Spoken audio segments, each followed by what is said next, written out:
Kwenye hilo pia nashukuru sana TAA kwa kuweza kuniheshimisha, na najua kuna vitu vingi wameniahidi kwamba kuniboreshea pia huduma zangu nilime kisasa zaidi, kutoka kwenye kulima ile kiolela kwenda kulima kilimo biashara. Kwenye hilo napenda kushukuru sana.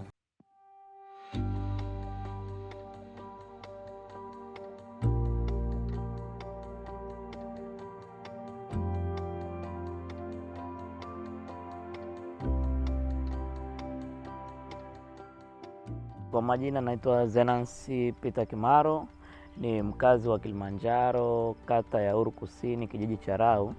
Ni mkulima wa zao la pilipili hoho. Kabla ya kilimo nilikuwa ni mjasiriamali na nilikuwa na biashara zangu ndogo ndogo, nilikuwa nafuga, nilikuwa pia dereva bajaji. Kwa kweli nilikutana na TAA kwenye kongamano lile la watu wa mahitaji maalum, na pale tulitafutwa watu wenye uhitaji maalum, na kwa kweli nilipewa taarifa na mimi bila kusita nikahudhuria lile kongamano, na ndo nikaifahamu TAA kwa shughuli zake. Kwa sasa hivi najishughulisha na kilimo cha hoho, na katika kilimo hichi pia nimekutana na changamoto. Nilikuwa na changamoto ya umwagiliaji kutokana na eneo langu hili. Nilikutana na TAA ambao ni EFA, wakanisaidia kwamba jinsi system ya umwagiliaji kunirahisishia, na pia nilikuwa na changamoto pia ya jinsi ya kupata elimu ya kulima ili zao. Pia kutokana na TAA na wataalamu wao wa kilimo wakaniongoza kuanzia kwenye swala la mbegu kuchagua, na pia wakanisaidia kwenye swala la kuitunza, utunzaji, na kwenye jinsi gani sasa hivi utumie mbolea gani, utumie dawa gani kudhibiti wadudu. Kwa hiyo hizo ndio changamoto nilizopitia, na nikapata pia utatuzi kupitia wataalamu wa TAA na TAA yenyewe.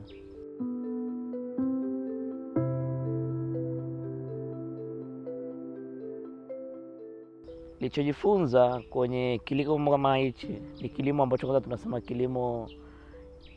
ni kilimo biashara ambacho kinakupa kipato kikubwa, na unaweza kufanya jambo kubwa kwa eneo ambalo hata kama ni dogo tulilonalo. Kwa hiyo kwa vijana usisite kwamba hata kama una kaeneo au labda ni nini, kwa hiyo unaweza kupata kile kitu ambacho ukaupa kama ajira ambayo itakusaidia wewe kwenye hilo swala.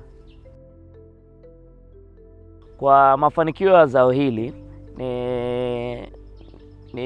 nimeshachuma kwanza mchumo ule wa kwanza ambao tunasema yale maua ya kwanza ambao yanakuwa ni moja moja, na kwenye mazao hayo nimeshachuma gunia 3 ambazo nimepata kama kiasi cha shilingi 450,000, ambazo ni kwa awali. Na kwenye mchumo kama ya hoho kuna michumo 6 hadi 7. Ni jinsi wewe unaambiwa jinsi unavyotunza zao lako. Kwa hiyo una uwezo wa kupata faida, na pia huko mbele naona kabisa kama ile ni mara ya kwanza na nilikuwa natoa tunda moja moja kwenye kila ule mche. Kwa hiyo next time naamini kwamba nitavuna mazao mengi na kwa faida kubwa ambayo najua nitaipata kwenye ile miche yangu.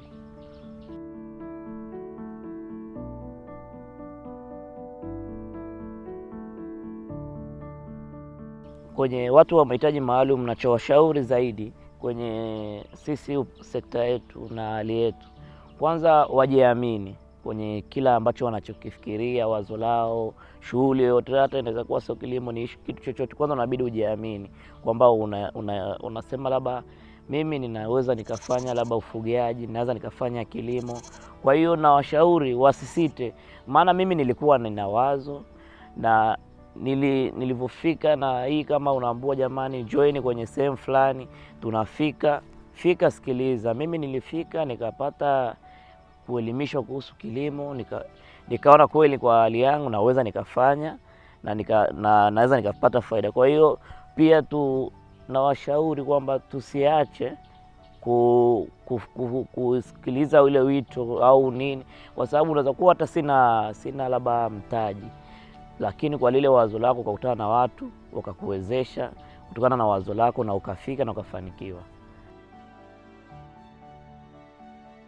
Kwa faida ambayo nitayopata hapa na kwa ladha ambayo nimeionja kupitia hapa, ni lazima niende katafute eneo zaidi kubwa kufanya mambo makubwa zaidi, kutokana kwamba ni kitu ambacho kina faida. Kwa hiyo kama kina faida na kwa eneo hili la nusu eka, natamania kwamba hata angalau nije nilime tena eka 2 niweze kupata faida zaidi na kuweza pia kupanua wigo wa biashara yangu.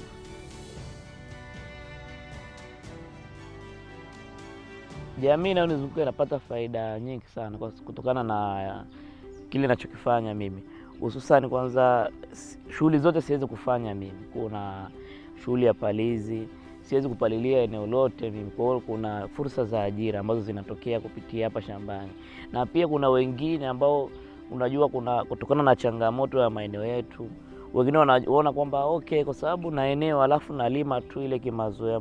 Kwa hiyo kuna faida ambazo unaweza kulima kitu kama hichi kutokana na eneo lako, unaweza kupata faida zaidi kutokana na hichi kilimo. Kwa hiyo watu wanajifunza jinsi hata utunzaji, maana wanakuja wananiuliza, "Huyu unakuaje, unafanyaje, unanufaika vipi?" Kwa hiyo kuna baadhi hata na watu na vijana tunatoa ajira kwamba wanapalilia, wengine wanasaidia kwenye kupiga dawa, kuna wengine wanasaidia kwenye masuala hata labda kufanya shughuli zozote ziko hapo shambani. Kwa hiyo lazima nawapa chochote kitu na wao wananufaika na huu mradi. Napenda kuwashukuru TAA kupitia mradi wa EFA, wametufikia si watu wa mahitaji maalum, na hata kwa vijana pia wengine tunashukuru pia kwa kutufikia, na hii fursa imetufikia kwa kweli hadi mimi mtu wa huko chini. Mategemeo yangu makubwa sana kwa TAA, na hata ninavyozidi kukaa na kufahamu, yani kupata fursa nazoziona ndani ya TAA, natamani kwanza pia nipate upanuzi wa soko langu ambalo nitaweza kuuza hata mazao nchi za nje, na pia hata fursa nyingine zinazotokea. Na tumaini kutokana na juhudi ambazo tunapambana nazo, naamini pia nitakuwa kwenye ushirikishwaji mzuri zaidi.